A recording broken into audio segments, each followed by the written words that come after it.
Mesdames, Mesdemoiselles, encore Messieurs, bonjour, j'espère que vous portez très bien. Donc, chers auditeurs, bienvenue donc à notre antenne. Ce matin, même Bloomberg, la référence mondiale en matière économique et de finances, braque ses projecteurs sur la Côte d'Ivoire. Le constat est clair. Derrière donc les défilés et les discours donc officiels, risque est grand. Le président Ouattara veut s'accrocher donc au pouvoir pour un quatrième mandat, alors même que donc la Constitution limite le pouvoir donc à deux. Bloomberg rappelle que la Côte d'Ivoire est donc la première puissance cacaoyère au monde, le moteur économique donc en Afrique donc de l'Ouest, après donc 10 années donc de croissance record. Mais voilà, l'exclusion donc arbitraire donc de candidats majeurs comme Tidi Amtiam, l'interdiction donc de manifestations donc pacifiques et la fermeture donc du jeu démocratique menace non seulement donc la paix sociale, mais aussi la stabilité de l'économie mondiale. Car si la Côte d'Ivoire s'enflamme, ce n'est pas seulement donc Abidjan qui tremblera, mais le marché donc du cacao, les investisseurs donc internationaux et au-delà, la crédibilité même de la démocratie donc africaine.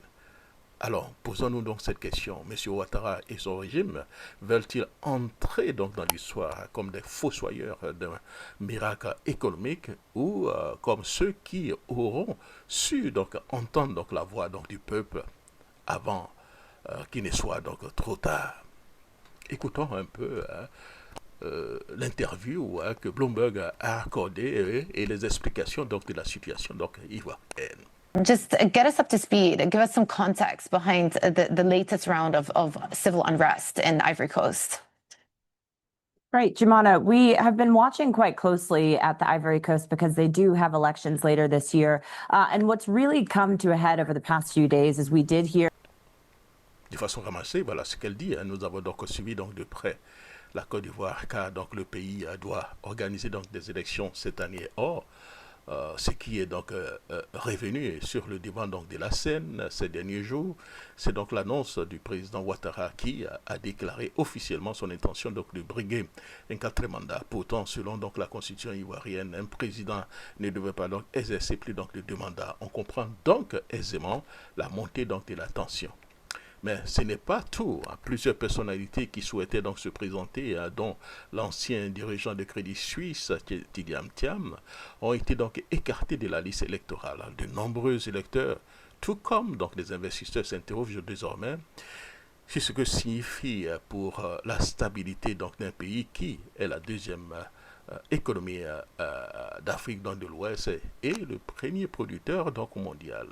Cette situation donc soulève donc des inquiétudes, d'autant que la Côte d'Ivoire a déjà connu donc des élections marquées par la violence. L'opposition avait prévu donc une manifestation pour exprimer sa frustration, mais les autorités l'ont interdit. Néanmoins, des mobilisations sont donc attendues donc ce week-end et l'enjeu est donc de savoir si la montée donc des tensions politiques viendra donc assombrir donc l'image de la stabilité qui faisait jusqu'à là la force donc de la Côte d'Ivoire.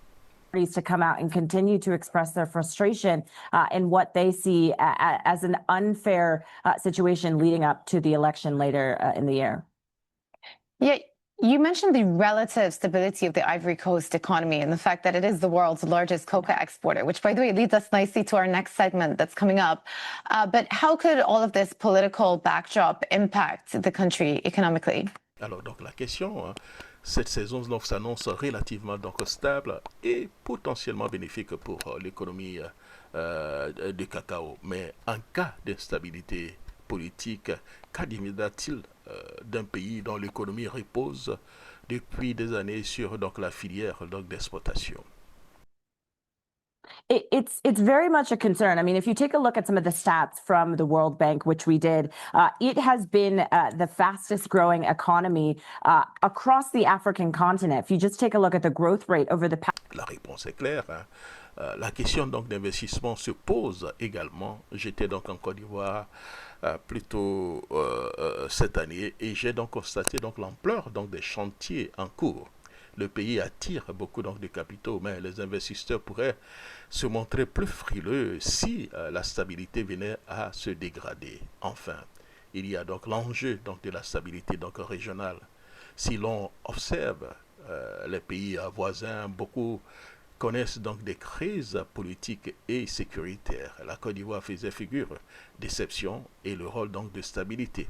C'est pourquoi donc les regards sont donc tournés vers Abidjan. L'évolution donc des prochains mois sera déterminant non seulement pour le pays mais aussi pour l'équilibre donc de la région. Actually, concern people about putting investment into the country if we don't see stability, and not just that. Finally, Jumana, it is this idea of regional stability. If you take a look at some of the neighboring countries, there has been quite a bit of instability. Ivory Coast has been an example of that. So many eyes are watching what happens and how this develops over the next few months.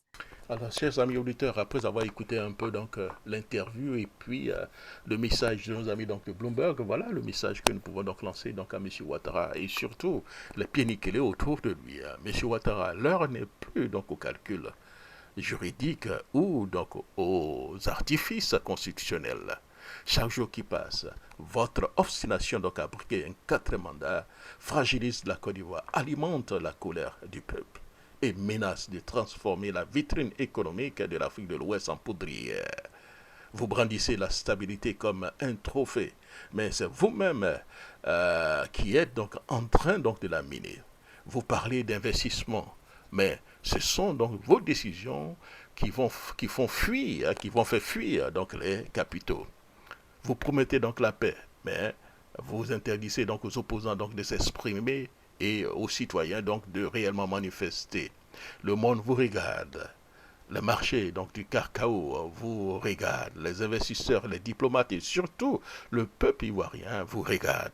Monsieur le Président, sachez-le, un régime qui choisit donc l'exclusion, la confiscation et la peur, choisit aussi donc de mettre en péril non seulement son propre avenir, mais celui donc de millions d'Ivoiriens et au-delà de l'équilibre d'une région entière. Vous avez encore le choix. Entendre donc la voix de la démocratie ou assumer devant l'histoire d'avoir donc précipité la Côte d'Ivoire donc dans le chaos. C'était donc mon billet, Jacques Roger. Car c'est ce qui provoque des tensions. Oui, le temps de l'exclusion est terminé. Ceux qui excluent les candidats pour pouvoir rester au pouvoir, c'est pas mon genre. Moi, je suis totalement convaincu que l'Afrique, c'est l'avenir. J'ai dit le 21e siècle sera le siècle de l'Afrique, j'en suis convaincu. Et c'est largement grâce à nos ressources humaines, grâce au capital humain, nous avons fait des progrès extraordinaires au niveau du continent.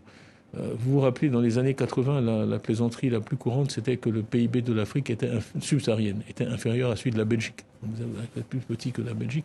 Plus personne ne pourrait dire ça aujourd'hui. Le PIB de l'Afrique a été multiplié par plus que 7 fois depuis. Donc, les choses vont beaucoup mieux. On a tendance à s'attacher aux endroits difficiles, mais les choses dans l'ensemble vont beaucoup mieux. Mais c'est pour ça aussi que l'enjeu de la Côte d'Ivoire est important, parce qu'il est important pour l'Afrique de l'Ouest. La Côte d'Ivoire, la stabilité de la sous-région. La Côte d'Ivoire n'est pas juste la Côte d'Ivoire. Le président Houphouët disait toujours il ne faut pas aspirer à être une oasis dans le désert, parce qu'en général, c'est le désert qui gagne.